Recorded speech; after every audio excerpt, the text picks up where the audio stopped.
Salutations à tous, frères et sœurs, c'est toujours le frère Constant Moutati Timbe, toujours dans la continuité des messages et des exhortations par la manifestation de la grâce de Tété, Loba, créateur unique et véritable, et par la permission du seul enseignant mandataire à notre époque, notre Mouledi Zulu 100. Nous allons encore aller dans Kalatambale, Bible, le livre de la vérité, la véritable histoire de l'homme noir, disponible dans les éditions zulula100.com. Donc nous allons aller dans le livre d'un Topeda Moudi, donc d'un prophète qui a parlé à son époque, donc qui est Méné, dont le titre de son livre est Mise en accusation, car Méné signifie comparaître. Donc ici, Méné, donc, il va parler donc, par Moutatedi, vu que, donc par le Mundi, mais toujours en prise de contact par rapport à Moutatedi. Et il va donc donner des prophéties sur Ene Mundongo et Longa Napi. Donc des prophéties dont on a la grâce de pouvoir lire dans son livre, donc le passage dont on va lire du chapitre 7, du verset 1 au verset 9. Donc, Ene Mundongo, c'est la Samarie. Ils ont falsifié les noms dans les bibliothèques classiques, dans ces torchons de bibliothèques classiques. Et Longanapi, c'est ce qu'ils ont trafiqué aussi en donnant le faux nom de Jérusalem. Mais tout ça, c'était à Wassé, car ils ont falsifié l'histoire de l'homme noir. Ils ont changé les noms, les lieux de naissance. Et là, comme on peut voir même par rapport à l'actualité actuellement, on voit les conflits qu'il y a même dans ces zones-là. Ils vont parler de zones de bande de Gaza, la Palestine, Israël, cet État qui a été inventé après ce qu'ils vont dire la Seconde Guerre mondiale. Donc, on voit que là-bas, ils sont dans la confusion, tout ça parce qu'ils ont falsifié l'histoire de l'homme noir et que derrière les divinités, c'est-à-dire ce sont des démons qui animent ces religions, car toutes les religions, elles sont fausses. Mais donc ici, par la grâce du Verbe, donc de l'Oba par son Verbe, nous allons lire donc à partir du chapitre 7, du verset 1 au verset 9, comme je l'ai dit. Donc Méné, il était aussi à l'époque on va dire, de Mbaki, mais avant de Ben, donc Moréchet, de Mbaki, donc Jotam, les noms qu'ils ont trafiqués dans les voitures classiques, de Maléa, donc, dont ils vont dire Achaz, et de Wemba Nginya, Ézéchias. Donc Wemba Nginya, Ézéchias, qui est connu par rapport à ce qu'il a manifesté, ce courage, donc ce roi guerrier puissant, de ce qu'il a manifesté comme œuvre à son époque, de ce qu'il a construit, que ce soit des réservoirs hydrauliques, voilà, hydroélectriques, que ce soit le courage qu'il a manifesté en fracassant et en battant spirituellement les démons qui étaient derrière la statuette, c'est-à-dire qui, à une époque où le peuple a commencé à manifester donc l'idolâtrie par rapport à cette statuette, c'est-à-dire le Wéa brûlant que Boussi, le véritable Moïse, avait érigé, bâti à son époque par rapport à une situation bien donnée pour la purification à cette époque-là. Mais le peuple s'est détourné, a détourné donc cela parce qu'ils se sont mis à idolâtrer cela, donc à faire des offrandes et tout ça par rapport à ce Wéa brûlant dont il nommait Ketele Iyei, donc Neushtan. Donc Wembanguinya, il a brisé ça, pour montrer que l'adoration, le culte ne revient qu'à l'Oba. Et donc, Méné, donc à cette époque-là, ici, il va donner, donc, comme j'ai dit, des prophéties, mises en accusation. Il va mettre en accusation, donc, ceux d'Eno Mundongo, ceux de Longanapi, ces non-initiés rebelles qui manifestent donc des choses abominables, c'est-à-dire l'injustice, voilà, à plusieurs niveaux. Au verset 1, il dit « Malheur à moi, car je suis comme à la récolte des fruits, virgule, comme au grappillage après les vendanges. Il n'y a point de grappe à manger, point de primeur, point de ces primeurs que mon âme désire. » Point. Donc ici, il nous décrit le contexte dans lequel il est, dans ce climat-là, où il y a, ici comme il prend l'exemple, comme à la récolte des fruits, les fruits qui vont symboliser donc les œuvres, comme au grappillage après les vendanges, donc à cette période de récolte, car nous savons que on récolte ce qu'on a semé. Et là, ici, donc, il nous décrit donc cette situation. Il nous dit, il n'y a point de grappe à manger. Donc, il n'y a rien pour se nourrir. Mais se nourrir comment? Point de ces primeurs que mon âme désire. Donc, ici, il parle de son âme. Donc, l'âme, c'est-à-dire lui, l'âme, c'est la personne, nous, qui est un corps émotionnel, un corps de désir, qui va se nourrir de l'émotion que des situations, de ce qu'il va voir, de ce qu'il va faire en utilisant son corps, va lui procurer cette énergie-là. Donc, l'âme se nourrit de ça, se nourrit de l'émotion.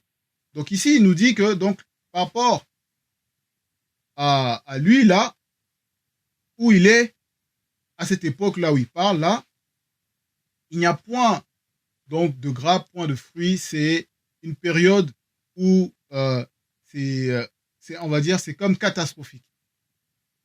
Il n'y a pas de bonnes œuvres. Il n'y a pas de bonnes œuvres, il n'y a pas des œuvres, il n'y a pas de manifestations qui suscitent le désir de son âme de s'en nourrir. Il dit malheur à moi.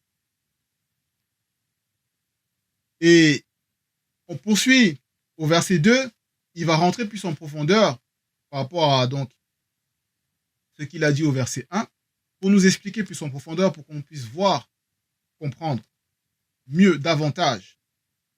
Il nous dit, au verset 2, l'homme de bien est rare dans le territoire.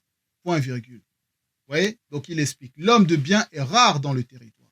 Donc c'est des personnes qui ont même le sens, qui pourraient même avoir un sens de la loi morale, d'appliquer la loi morale à un certain niveau, sont rares.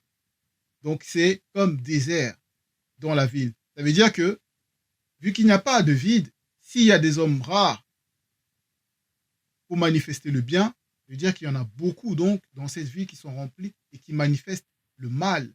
C'est-à-dire qu'ils ne produisent pas des fruits qui sont agréables à l'âme pour pouvoir les désirer. Donc, se nourrir des émotions qu'il y a derrière. L'homme de bien est rare dans le territoire, point virgule. Ils sont tous en embuscade pour verser le sang, virgule. Chacun tend un piège à son frère. Donc on voit dans ce climat particulier-là de terreur, de conflit, d'animosité, de tribalisme, de racisme, de guerre. Certains sont en guet-apens. Ils tendent des pièges à leurs frères. On voit, il y a la confusion. Il y a la confusion. Ils sont prêts à verser le sang. On voit les guerres. On voit les conflits. On voit le tribalisme. D'autres disent, on voit des Noirs qui disent à d'autres Noirs, rentrez chez vous, vous prenez le travail chez nous, il n'y a plus assez pour nous. Voilà, on voit ce tribalisme-là. On voit cette haine de l'homme noir envers son frère. Car ils ne savent pas, il est ignorant de sa source, ignorant de sa spiritualité originelle, ignorant de la connaissance interdite, de la vérité interdite, qui est que l'homme noir, et tous les hommes noirs sont des frères, car ils remontent à une seule source, qui est Moto, le premier homme, et Muto, la première femme. Donc, il y a déjà cette ignorance-là. Donc, on voit ce climat. Et maintenant, il poursuit. Au verset 3, il dit, leurs mains sont habiles à faire le mal. Deux points. Vous voyez? Leurs mains sont habiles à faire le mal. Donc, leurs œuvres, là, c'est toujours dans... Ils mettent leur forme d'intelligence ou forme de sagesse pour réaliser des choses abominables, pour réaliser le mal. Donc, la nuit, ils vont méditer pour faire le mal. Et dès l'aube, dès le matin, ils vont mettre leur plan à exécution. C'est ça. Et ça va toucher toute la couche, on va dire la couche comme ça, sociale. Donc ça veut dire qu'à tous les niveaux dans la société. C'est pour ça qu'après les 2 points, il dit, le prince non initié a des exigences, virgule. Donc là, ça va symboliser la tête. Le juge corrompu réclame un salaire malhonnête. Donc là, on voit même là que la loi, le juge qui est garant de l'application, on va dire, de la loi morale, de la bonne conduite, là, ça ne va pas. Parce qu'il réclame un salaire malhonnête. Donc, il va détourner des fonds. On a vu par rapport à l'histoire même du Gabon, certains, toute l'organisation qui a derrière, donc ce qui s'est passé, on voit que c'est quand il y a les coups d'État, ils vont dire coups d'État, que là, les activités secrètes sont exposées et on voit les richesses cachées, mal acquises. Bref. Donc, un salaire malhonnête. Donc, il va détourner de l'argent, va détourner les fonds. Le grand manifeste son avidité. Donc, celui qui peut avoir un cadre, on va dire, grand ou élevé dans la société, lui, il va manifester son avidité. L'avidité, toujours par rapport à quoi? Le gain, le profit, la richesse, au détriment de la sécurité, au détriment du bien des autres. Donc, on voit là, par rapport à l'environnement dans lequel Ménet, là, il est ce qu'il a observé. Virgule. Et ils font ainsi cause commune. Donc, ils s'entendent. Ils sont toujours liés. Que ce soit le prince, le juge corrompu, donc le prince aussi corrompu, le juge corrompu, celui qui peut être puissant ou le grand, avoir voilà, des richesses, de l'influence, aussi corrompu. Ouais. Donc, comme j'ai dit, à tous les niveaux. Au verset 4, Méné il poursuit, il dit, le meilleur d'entre eux est comme une ronce, virgule. Et c'est puissant. La description là, ça montre vraiment l'état pitoyable. C'est-à-dire que la ronce, on peut la voir, elle peut avoir un bel aspect, mais plus tu vas t'approcher de la ronce, plus tu vas t'approcher de cette personne, si tu ne prends pas garde aux épines, ben, tu vas te blesser. Donc, il poursuit, virgule, le droit, donc celui qui pourrait être considéré comme droit parmi ces gens mauvais, pire qu'un buisson d'épines, point. Donc, il est pire qu'un buisson d'épines. Donc, imagine un buisson d'épines, ça pique, ça fait mal, et derrière ces épines-là, on voit les démons, les états de conscience qu'il y a derrière. Les démons de la richesse du visible, la séduction, manipulation, corruption. Vous voyez? Donc, la confusion. C'est en cela que, bon, on poursuit, le droit est pire qu'un buisson d'épines. Le jour annoncé par tes prophètes, virgule, ton châtiment approche. Donc, ceux qui manifestent l'antivérité, ceux qui se complaisent à manifester des mensonges, des complots, pour faire en sorte que le peuple ne se développe pas, que le peuple soit toujours dans la disgrâce, la pauvreté, la famine, la terreur, l'insécurité. Voilà, ceux qui œuvrent là, toujours dans l'ombre, dans leur complot, dans leur société secrète, occulte, pour maintenir l'homme noir, c'est-à-dire par rapport à ceux de leur société, dans l'ombre, dans l'ignorance de ce qui se passe. Tout ça a une fin. C'est pour ça que même quand on voit, comme j'ai parlé des coups d'État, on voit la vérité, c'est-à-dire le verbe va toujours exposer ceux qui pensent que ceux qui vont manifester dans le secret ne sera pas exposé. Il y a tellement d'exemples, comme là récemment, de ce qu'on peut voir.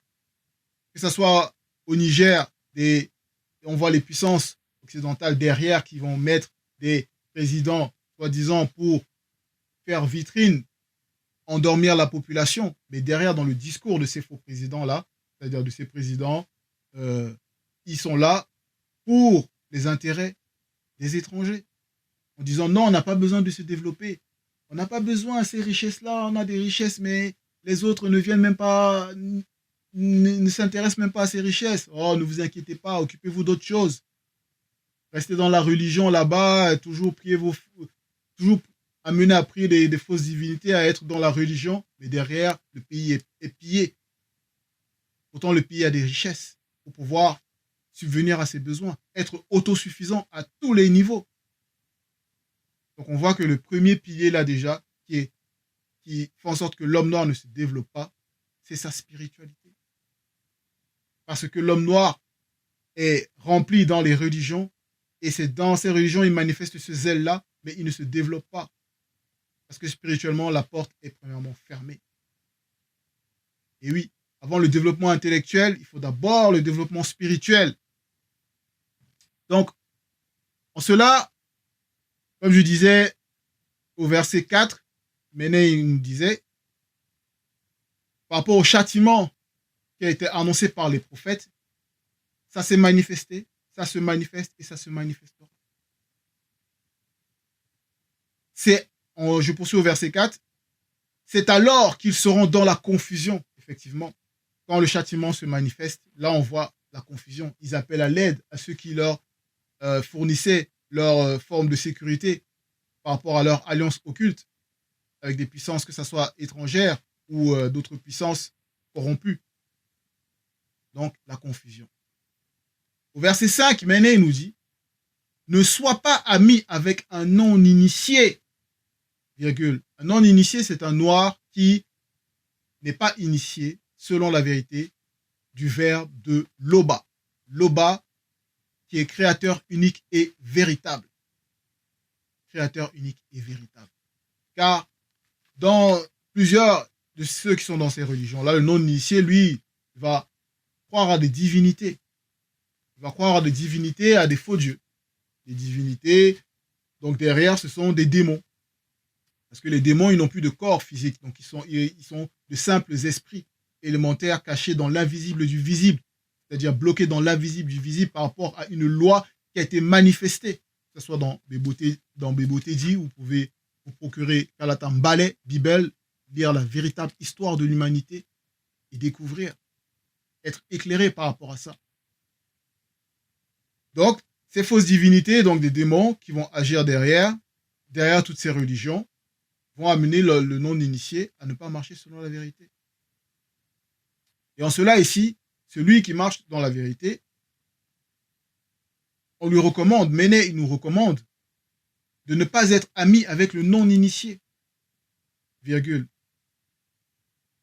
Parce que le non-initié non seulement il ne tient pas parole, et on va rentrer plus en profondeur par rapport à Mouta Teddy, c'est-à-dire Mouta Teddy par Monmon. Monmon qui est le véritable Salomon dont ils ont falsifié le nom, donnant le faux nom de Salomon, mais son véritable nom c'est Monmon le Doux. Dans un de ses livres, dans Mouta Teddy, Orientation à l'ouverture de la sagesse, il nous dit ici, donc il nous oriente à cette ouverture de la sagesse pour connaître par rapport à l'amitié ce qu'il faut faire. Et il nous dit, si tu acquiers un ami, virgule, c'est pas interdit d'acquérir un ami. Si tu acquiers un ami, virgule, acquiers-le selon le verbe. Donc il précise, selon le verbe, virgule. Ne lui accorde pas trop vite ta confiance, point. Ne lui accorde pas trop vite ta confiance. Il y a en effet, donc du verset 7 au verset 8, il y a en effet des amis de circonstances issus des démons de circonstances, virgule. Mais quand tu es en peine, aucun d'eux n'est plus là.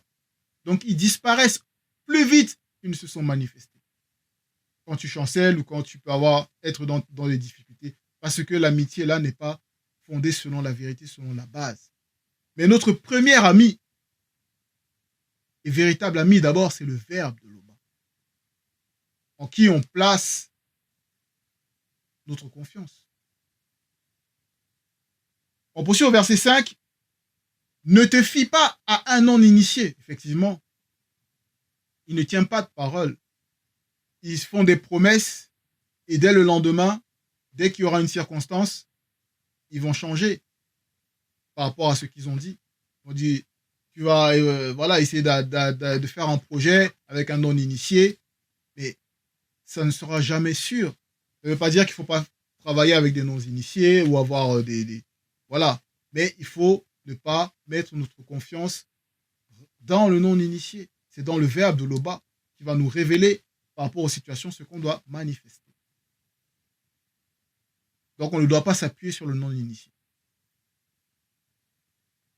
Point virgule, ne t'allie point en mariage avec une non-initiée, virgule, une blanche ou une sans mêlée. Point. Donc là, ici, c'est véridique. Il n'y a pas à aller à gauche, il n'y a pas à aller à droite.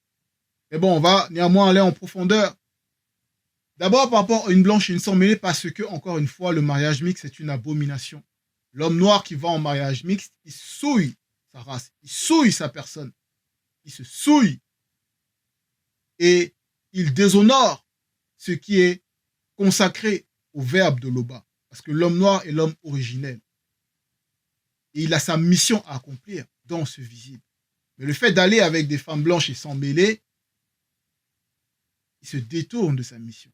Car il est dit, même par rapport à Biala, c'est-à-dire les véritables Deutéronome, chapitre 10 au verset 1, la loi qui a été donnée par rapport à, c'est-à-dire Boussi qui a donné cette loi par rapport au mariage, il dit, tu ne contracteras point de mariage avec les blancs et les sans mêlés, virgule. Tu ne donneras point tes filles à leurs fils et tu ne prendras point leurs filles pour tes fils. Ces blancs et sans mêlés entraîneraient vos descendants à se détourner du verbe de Tété pour adorer de faux dieux. Et c'est ce qu'on a vu de génération en génération. Quand il y a des contractions de mariage avec des blancs et des sans mêlés, il y a la séduction. Parce que le blanc et le sans mêlé, sans le verbe de Loba, sont naturellement dominés par le péché. Donc forcément, si l'homme noir va avec des blancs et des sans mêlés, donc l'homme noir va avec des blanches ou des sans mêlés, ou la femme noire va avec des blancs ou des hommes sans mêlés, forcément, déjà, c'est la souillure. Donc, ils vont amener à marcher contre le verbe de Loba, contre la vérité. Et maintenant, il précise, Méné aussi, il dit qu'il ne faut pas que celui qui est dans la foi, donc qui marche selon la vérité, aille avec une femme non initiée. Nous savons bien qu'une femme, donc, même si elle est non initiée, c'est néanmoins une femme noire. Mais le peuple initié, c'est-à-dire à l'époque, ne devait pas se mélanger, justement pour éviter toute forme de contamination.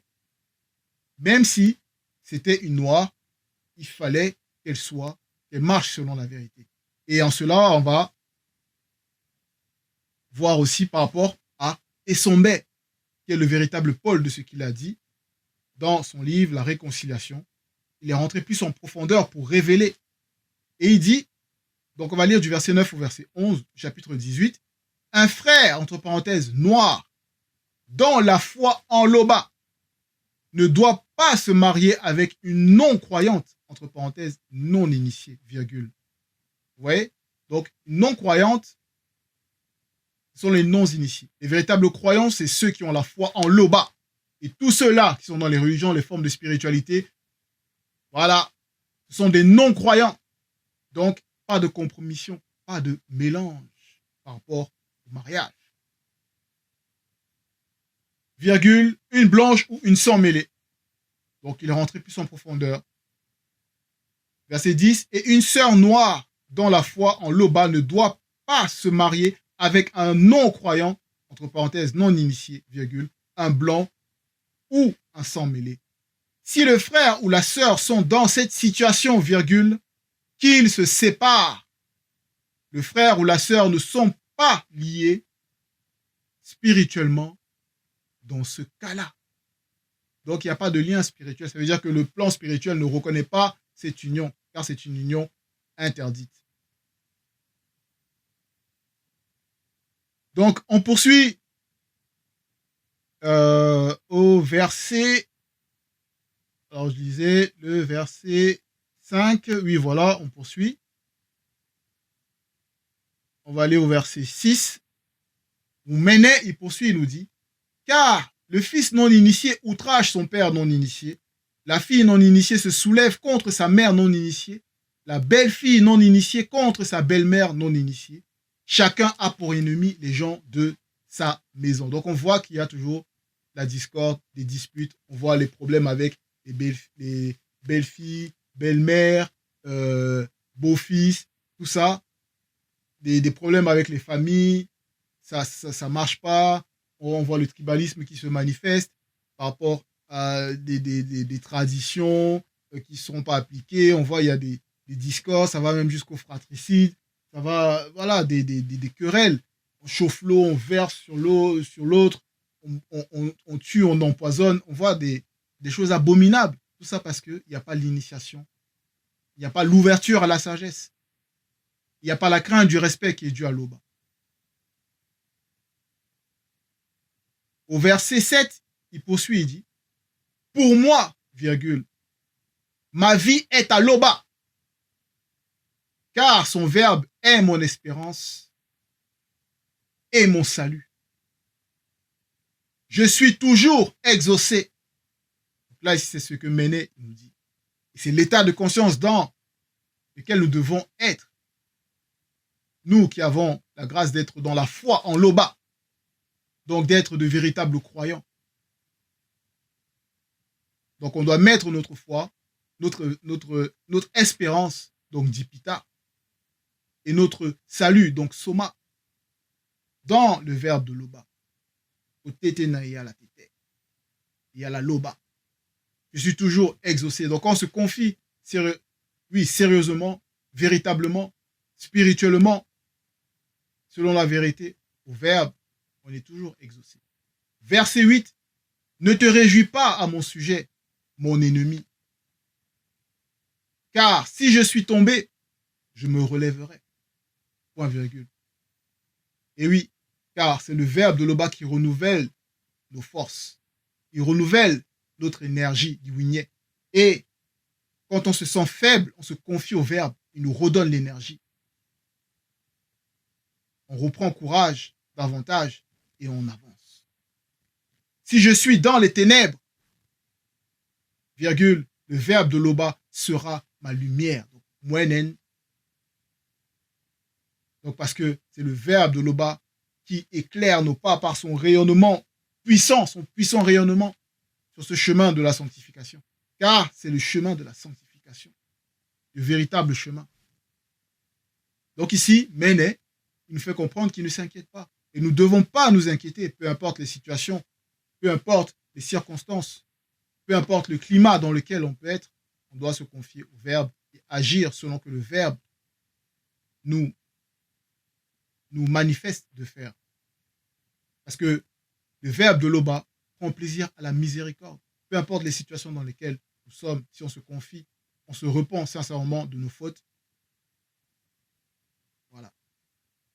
Verset 9. Mon ennemi verra la puissance du verbe de l'Oba se manifester en moi et sera couvert de honte, virgule. Donc il verra ce changement. Il verra cette présence du Mundi par rapport aux œuvres, par rapport aux actes, et il sera dans la confusion, dans la honte, quand il va regarder sa propre nature en essayant de vouloir se comparer, car ici, Méné, c'est comparaître, la comparaison.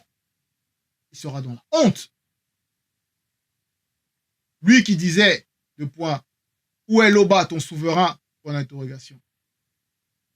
Mes yeux se réjouiront spirituellement à la vue du Moutat et dit l'entité, le guide, le Moudi. Là, il dit Dibadou Bissabe. Celui qui guide et qui intronise les initiés. Alors, il sera foulé aux pieds comme du limon des rues. Donc, c'était le dernier verset de cette exhortation par la manifestation de la grâce de Tété pour nous faire prendre conscience que on ne doit pas abandonner, peu importe les situations. On doit se confier. Comme là, Méné, il nous a dit, on va conclure sur ça. On doit mettre notre espérance et notre salut dans le verbe de l'Oba. Et on sera toujours exaucé. L'Oba, Tété, créateur unique et véritable, est toujours glorifié. Ainsi soit-il.